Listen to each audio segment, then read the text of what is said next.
Hello, my name is Kaveen Suresh, and in this video I will cover the Calvin cycle, which is a process within plants that is similar to the citric acid cycle in cellular respiration. It takes place after the light reactions of photosynthesis and also receives products from it, so I recommend watching my other video on light reactions before this one. Without further ado, let us begin. The Calvin cycle is split into three phases, and throughout this video I will cover all three of them. First is phase 1, carbon fixation. The Calvin cycle receives 3 carbon dioxide molecules, which it incorporates one at a time, as you can see right here. The red circle represents the carbon dioxide. This is done by attaching it to a 5-carbon sugar named ribulose biphosphate, also known as RUBP. The enzyme that catalyzes this step is RUBP carboxylase, or Rubisco, which you can see right here. And it creates a product of 6 carbons, which we are about to see. So the product of this reaction is a 6-carbon intermediate that is so unstable that it immediately splits in half, which we can see soon. Okay, there we go. It's split in half. So the result for each of the 3 molecules is 2 molecules of 3-phosphoglycerate, which is this. So as a result, 6 molecules of the 3-phosphoglycerate are created. So before we continue, now let us look at the numbers. 3 CO2 molecules entered, 3 of the intermediates are created, then it splits, creating 6 3-phosphoglycerate molecules, which we can see right here. So next is phase 2, reduction. Each molecule of 3-phosphoglycerate receives an additional phosphate group from ATP, which you can see happening. So ATP donated the phosphate group and then went away, and since the phosphate group was depleted, it became ADP. So with the phosphate group, it became 1,3-biphosphoglycerate.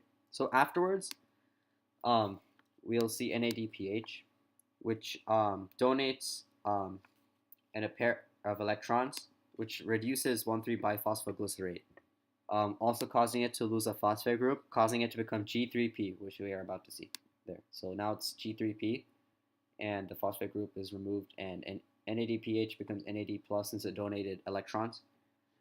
G3P is a sugar, and the number of molecules stays at 6. So let us continue to the next part of the cycle.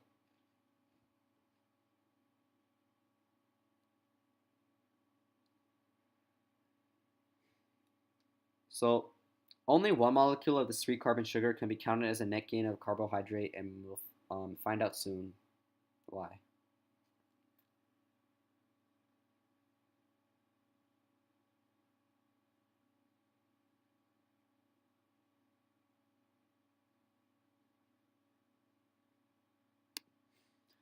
Okay, so 1 molecule exits the cycle to be used by the plant cell, but the other 5 molecules must be recycled to regenerate the 3 molecules of RUBP. Hence, only 1 molecule of this 3-carbon sugar can be counted as a net gain of carbohydrate. So here we can see the output of the one that is removed. So the final phase is phase 3, regeneration of the CO2 acceptor, also known as RUBP, which we saw right here earlier.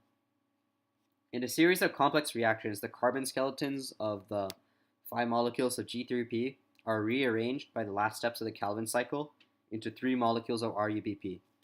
So to accomplish this, the cycle must spend 3 more molecules of ATP.